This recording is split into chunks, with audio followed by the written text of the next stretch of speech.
Sometimes you just need a nap. Or do you? Turns out there is a right way and a wrong way to take a nap. Who knew?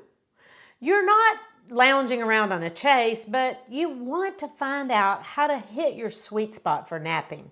So stay tuned and learn some surprising discoveries about your health and napping. There's a lot of noise in healthcare and you are too busy for fads. I'm Dr. Vicki and this is Healthy Looks Great on You, a lifestyle medicine podcast, life tested, doctor approved. My roomie in college would lay on her dorm-sized bed with a textbook open.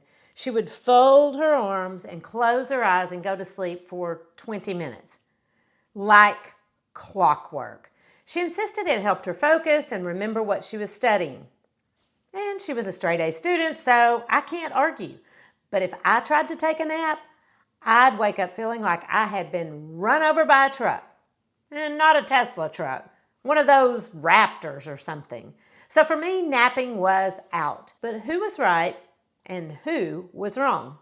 Well, that depends. Napping can help you relax, feel rested, be more alert so you can study or focus. It might improve your mood and help your memory and performance under the right circumstances. For people like me, it might cause sleep inertia. You know, the Raptor truck situation that takes me about 35 minutes to recover from. And it might affect your sleep at night too, especially if you take longer or more frequent naps. And if you find me sleeping during the day, I'm either sick or completely exhausted. In fact, I recently spoke at a conference and a 2-day trip turned into a 4-day trip.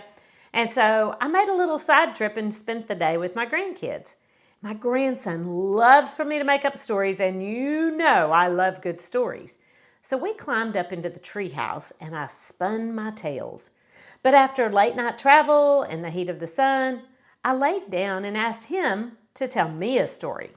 Next thing I knew, I woke up in the treehouse, flat on my back and alone. And yes, my daughter was concerned when he showed up in the house and reported that Vivi fell asleep in the treehouse.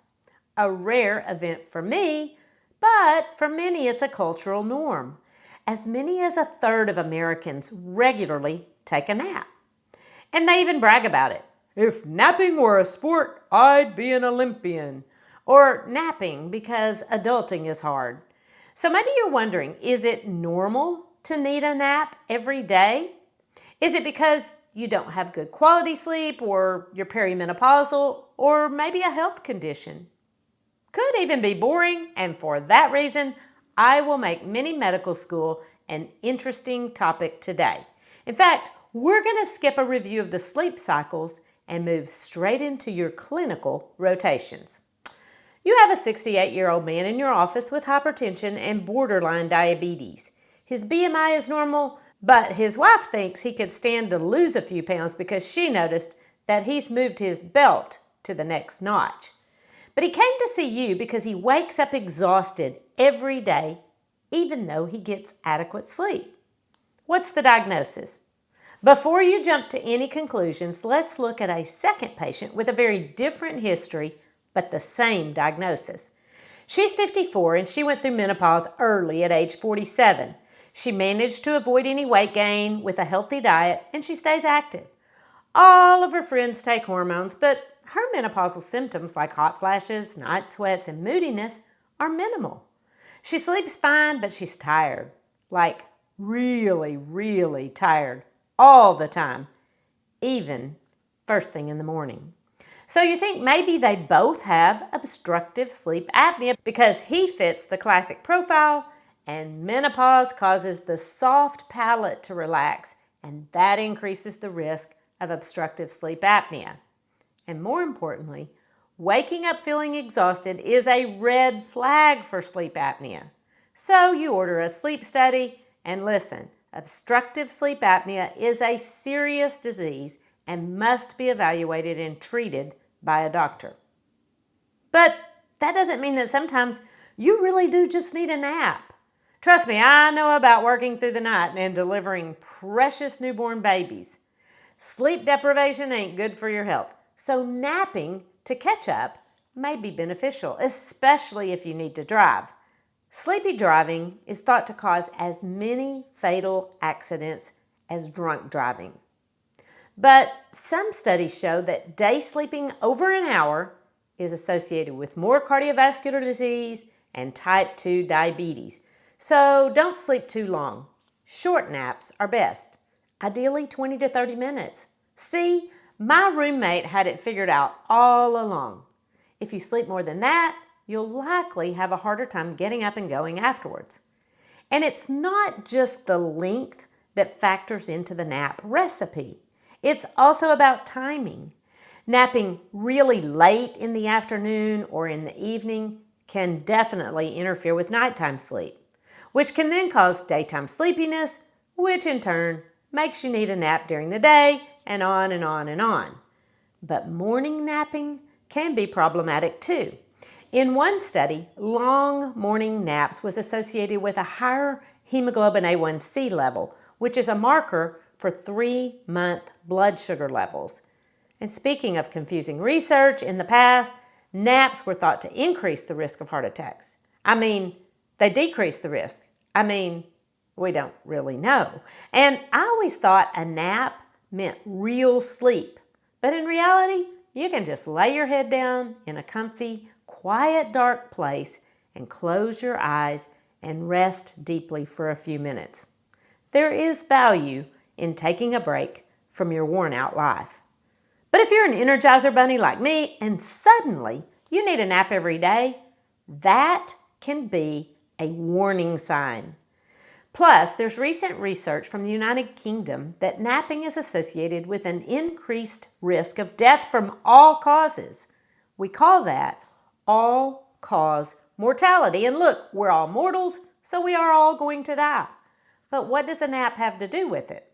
We don't exactly know, but in this study, they followed 86,000 folks for 11 years, and 6% of them died from all sorts of things. But there was a statistically significant higher death rate during this time period for nappers, especially those who napped between 11 a.m. and 1 and 1 p.m. and 3. So now early day napping is out. And of course, it's not that simple. But if you all of a sudden find yourself napping, especially if it's an inconsistent pattern, like it used to be a short nap and now it's a long nap, and it's worse if it happens around lunchtime, which is weird, but that's what the study showed. But it could be a reflection of inadequate sleep at night or an underlying medical condition like cardiovascular disease, type 2 diabetes, depression, or the beginning stages of cognitive decline. The takeaway from the study was that doctors should ask their patients about their sleep habits, including napping. But ultimately, the question for me is, if you're going to ask, then what? First, look for something correctable, like sleep apnea, which again requires treatment by a physician, or insomnia, which is best treated with cognitive behavioral therapy for insomnia. Because both of these conditions are associated with high blood pressure, stroke, more heart attacks, depression, obesity, type 2 diabetes, and even some types of cancer. And healthcare providers should be aware that if a patient has a change in napping habits, like extending naps around noon, it should alert them to certain risk. In another study, in female octogenarians, that is women over the age of 80, increasing daytime sleepiness was associated with a 2-fold increased risk of dementia. Now, it wasn't a huge study, but it points to an interesting area of research. And here's the deal. Does poor sleep increase the risk of dementia, or does dementia cause poor sleep? When it comes to the chicken or the egg, it's the chicken. But this question remains unanswered. Here's what we do know. Short daytime naps can be good. Long lunchtime or late afternoon naps are bad. Short is the sweet spot for naps. But the most important question is, why do you need a nap? If it's your long-standing habit to take a short power nap, then rest assured, napping is part of your daily life, and it's okay and probably even good for you to help you get the edge you need and be productive the rest of the day. On the other hand, if your nap isn't on the agenda and you suddenly can't stay awake even if you try, then that may be a sign of insufficient or inadequate quality of nighttime sleep, and it can signal health issues that need to be evaluated. Okay, so say you've been to the doctor, you don't have any underlying issues like sleep apnea, cognitive decline, or depression that needs to be corrected. What can you do? First of all, make sure you're minding your substances and medications that can interfere with sleep, like caffeine and alcohol. And antihistamines are notorious for causing drowsiness. So discuss any medications, supplements, even over-the-counter stuff with your pharmacist. Second, think about the ways your diet affects your sleep. Simple carbohydrates and sugary foods and beverages can cause a blood sugar spike followed by a crash, and that can make it hard to stay awake. Third is phone a friend. If you're bored, sometimes a stimulating conversation can inject a boost of energy into your day.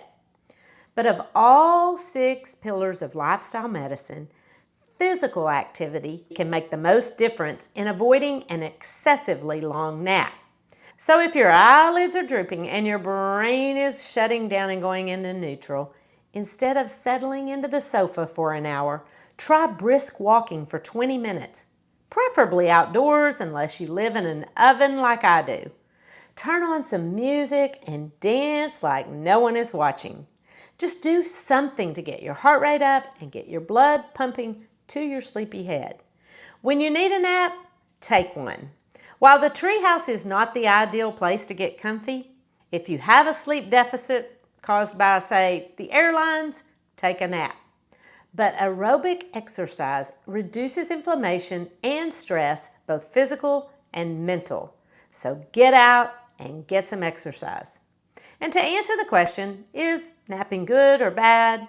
The right length at the right time for the right reason is good.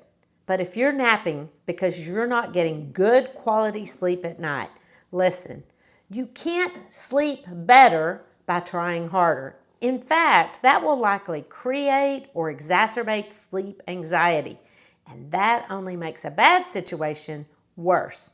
Instead of trying harder to sleep, start sleeping smarter. Go to my website, healthylooksgreatonYou.com, and check out 3 simple strategies to start sleeping smarter tonight, because restorative sleep is part of overall health, and healthy looks great on you. The information contained in this podcast is for educational purposes only and is not considered to be a substitute for medical advice. You should continue to follow up with your physician or healthcare provider and take medication as prescribed. Though the information in this podcast is evidence-based, new research may develop and recommendations may change.